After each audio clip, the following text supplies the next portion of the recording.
오늘 말씀 보겠습니다. 창세기 30장 34절부터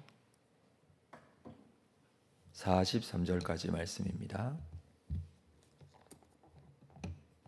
창세기 30장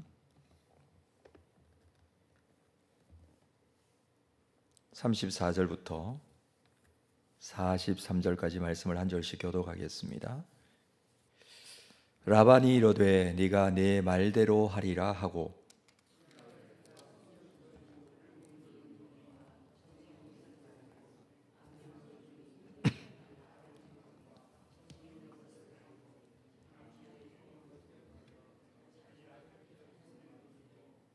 자기와 야곱의 사이를 사흘 길이 뜨게 하였고 야곱은 라반의 남은 양 떼를 치니라.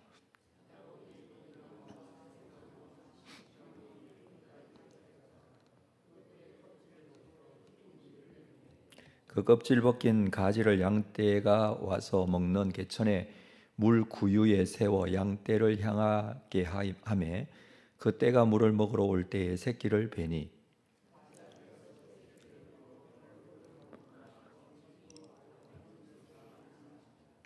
야곱이 새끼 양을 구분하고 그 얼룩 무늬와 검은 빛 있는 것을 라반의 양과 서로 마주 보게 하며 자기 양을 따로 두어 라반의 양과 섞이지 않게 하며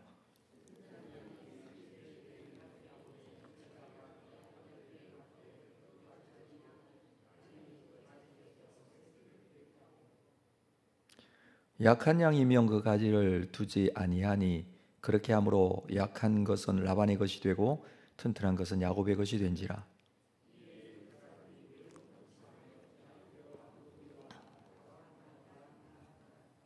아멘.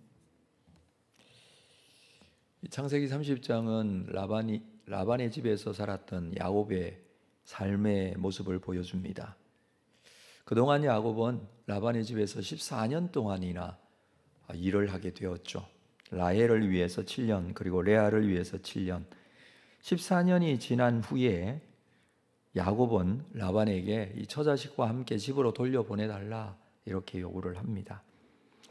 그렇지만 라반은 야곱이 계속 일을 해주기를 바라면서 품삯을 정하라고 하죠. 야곱은 라반에게 품삯을 요구합니다.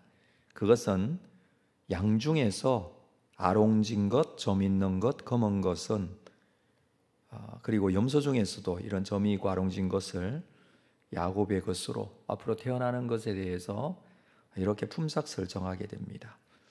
양은 주로 흰색이죠. 그리고 염소 또한 흰색 아니면 암갈색입니다. 양 중에서 얼룩진 것이 잘 태어나지 않습니다. 그리고 염소 중에서도 얼룩진 것이 태어나는 경우는 거의 없습니다. 당시의 목자들은 이 품삯으로 양을 치는 품삯으로 태어나는 새끼의 10%에서 한 20% 정도의 품삯을 받았다고 합니다. 그 기준으로 본다면 야곱의 이 품삯은 굉장히 미미한 것이 될 것입니다. 이 라반은 야곱의 이 품삯에 그래서 동의를 하게 되죠. 뿐만 아니라 라반은 이 품삯을 정한 이후에도 야곱을 한 번 더 속입니다. 34절에 보면 라반이 이르되 내가 내 말대로 하리라. 35절 그날에 그가 순염소 중 얼룩무늬 있는 것과 점이 있는 것을 가리고 암염소 중 흰 바탕에 아롱진 것과 점 있는 것을 가리고 양 중에 검은 것들을 가려 자기 아들들의 손에 맡겼다. 이 결정을 하고 나서 그나마 얼마 되지 않는 얼룩진 이 양과 염소 그리고 검은 색이 있는 양과 염소를 다 가려내서 아들들의 손에 맡깁니다. 그렇다면 야곱이 맡은 양과 염소 중에 얼룩진 것이나 또는 검은 것이 태어날 가능성은 거의 없습니다. 참 이렇게 하는 라반도 대단하다라는 생각이 듭니다. 그래서 이것을 또 야곱도 알게 되었겠죠. 이것을 만회하기 위해서 야곱은 버드나무, 살구나무, 신풍나무 이런 나무들을 가져다가 껍질을 벗기고 무늬를 만들고 양떼가 물 먹는 데 세워둡니다. 자, 이런 나무들은 겉은 초록이지만 껍질을 벗기면 안에 흰색 나무가 드러나게 되죠. 그래서 껍질에 이 자국을 내면 무늬를 만들 수 있게 되어 있습니다. 그리고 튼튼한 양이 새끼를 뵐 때에는 가지를 두고 약한 양이 새끼를 뵐 때에는 가지를 두지 않는 방법, 튼튼한 새끼가 자기 것이 되게 하고 약한 새끼는 라반의 것이 되게 하는 그런 방법을 사용합니다. 그렇다면 오늘 본문을 보면서 야곱이 이렇게 나무가지를 세워놓고 얼룩진 양이 태어나게 하는 방법, 이 방법이 효과가 있을까 생각해 볼 수 있죠. 39절에 보면 가지 앞에서 새끼를 뱀으로 얼룩얼룩한 것과 점이 있는 아롱진 것을 낳은지라, 이렇게 또 기록을 하고 있습니다. 효과가 있다는 의미로 그렇게 기록을 하고 있습니다. 그렇지만 정확하게 말하면 야곱의 이런 행동은 어떤 과학적인 이유가 있어서 얼룩얼룩한 것과 점이 있는 것이, 아롱진 것이 태어나는 것이 아닙니다. 생물학적 근거는 전혀 없습니다. 이렇게 보이는 나무가지를 세운다고 해서, 또는 이 나무가 무슨 효과가 있어서 그런 것도 아닙니다. 그런데도 야곱의 이 품삯으로 정해진 얼룩진 것, 또 색이 있는 양과 염소가 태어납니다. 이유가 뭘까요? 사실 야곱은 하나님으로부터 복을 받도록 정해진 사람이었죠. 말씀을 보면 이 사실에 대해서 말씀에서 계속 확인을 할 수 있습니다. 야곱은 태어나기도 전에 어머니의 뱃속에서 하나님의 복을 받을 자라는 것을 어머니로부터 들어서 야곱은 알고 있습니다. 뿐만 아니라 야곱은 베델에서 하나님을 만났습니다. 그리고 하나님의 약속을 받았습니다. 그 하나님께서 네가 어디로 가든지 내가 함께 하겠다라고 했습니다. 그런데도 야곱은 스스로 잘 살아보겠다고 온갖 방법들을 사용하고 있죠. 자기가 할 수 있는 모든 것을 다 하는 그런 모습을 보이고 있습니다. 중요한 것은 실제로 야곱이 이렇게 했는데 양과 염소들이 얼룩얼룩하고 점 있는 새끼를 낳았다는 것입니다. 흔히 세상 사람들은 이것을 보고 지성이면 감천이다,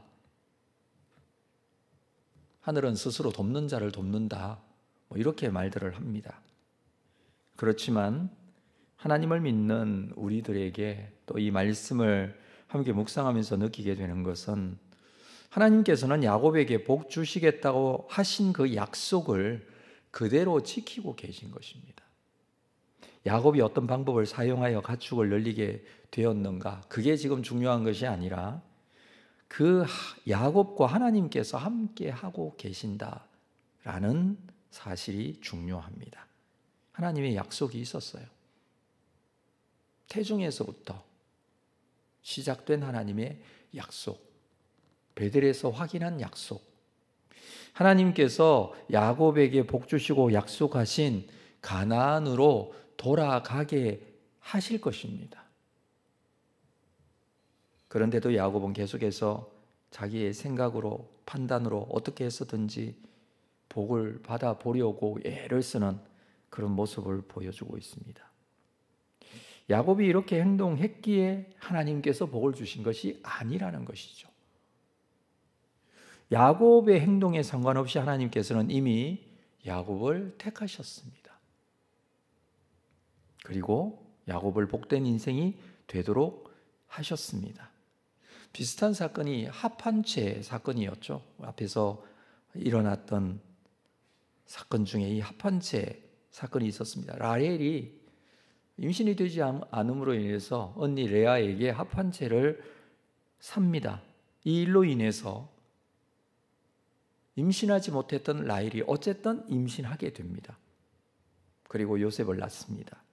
언뜻 보기에는 합한채가 효능이 있어서 그런가 뭐 이렇게 할 수도 있습니다. 그러나 이 모든 것은 사실 하나님께서 가능케 하신 것이죠. 레아가 아들을 낳은 것도 하나님의 역사였고, 또 라헬이 아들을 낳은 것도 하나님의 역사였습니다. 하나님의 복은 하나님께서 창세전에 이미 그 복을 작정하시고 예정된 자들에게 반드시 주실 그 계획대로 주어지게 되어 있습니다. 그런데도 하나님을 믿는 사람들은 늘 조바심을 가집니다. 하나님은 이미 복을 준비하고 계시는데 급한 인간들은 늘 서두르죠. 인간적인 방법들을 늘 동원합니다. 야곱의 모습은 어떻습니까? 야곱은 어떤 복 받을 만한 자격을 가지고 있는 자가 전혀 아니었습니다. 속이는 자였고, 인간적인 방법에 능통한 자였고, 온갖 권모술수를 사용하는 자였고, 이런 나무를 얼룩무늬 내서 물가에 세워두면 얼룩무늬 양이 낳는다, 이런 방법은 도대체 누구에게 듣고 왜 이런 방법을 사용하는지 이해할 수 없을 정도입니다. 그렇지만 하나님은 그 야곱을 선택하셨습니다. 복의 통로로 사용하실 것입니다. 참 이것이 우리가 말씀을 보면서 다시 새롭게 생각해야 될 부분입니다. 첫 번째는 야곱은 야곱 스스로 자신이 어떤 자인지 깨닫는 것이 중요하죠. 본인은 하나님 앞에 정말 신실하고 거룩하고 확실한 선한 하나님의 사람이라고 할 수는 없습니다. 말 그대로 속이는 자, 이런 인간적인 생각들에 사로잡힌 자였습니다. 그런 자라는 자기 자신에 대한 인식이 필요하죠. 우리 또한 마찬가지가 아니겠습니까? 우리의 모습은 하나님 앞에 구원받을 만한 어떤 자격을 가지고 있습니까? 그래도 다른 사람보다 낫다라고 생각하고 있지는 않습니까? 하나님의 구원의 조건은 그게 아니라는 것이죠. 로마서 5장 6절에 이렇게 기록합니다. 우리가 아직 연약할 때의 기약대로 그리스도께서 경건하지 않은 자들을 위하여 죽으셨도다.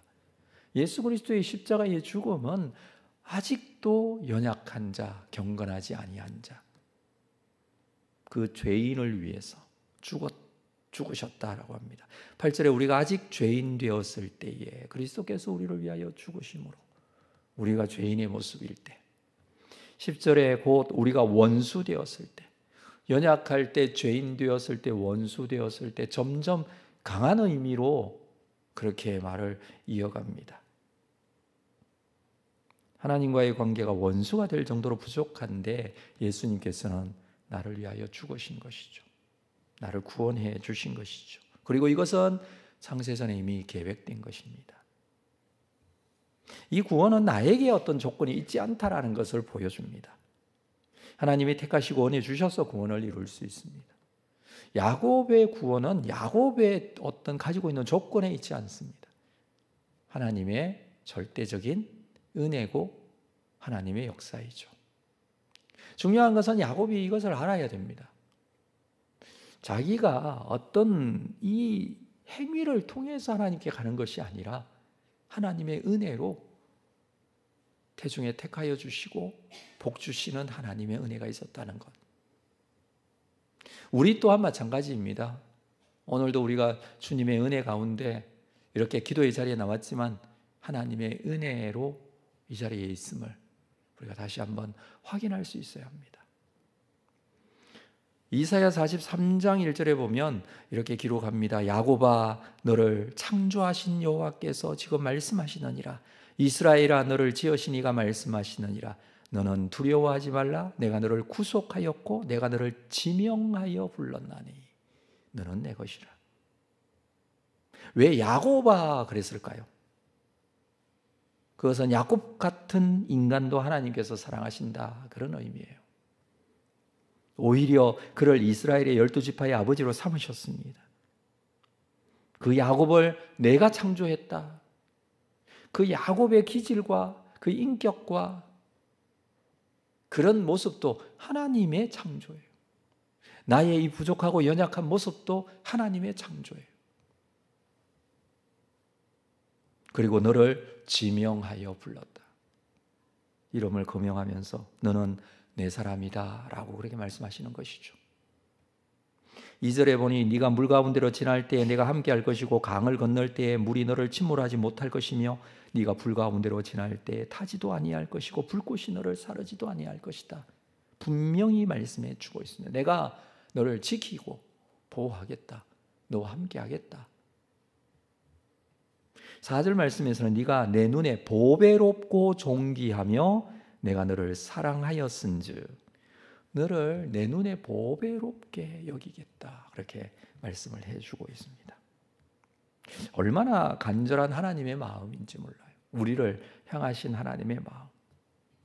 야곱을 그렇게 대해주시는 하나님, 오늘 우리에게도 그렇게 대해주시고 말씀하시고 나와 함께 하신다라는 의미입니다. 이어서 7절 말씀에 보면 내가 내 영광을 위하여 너를 만들었다.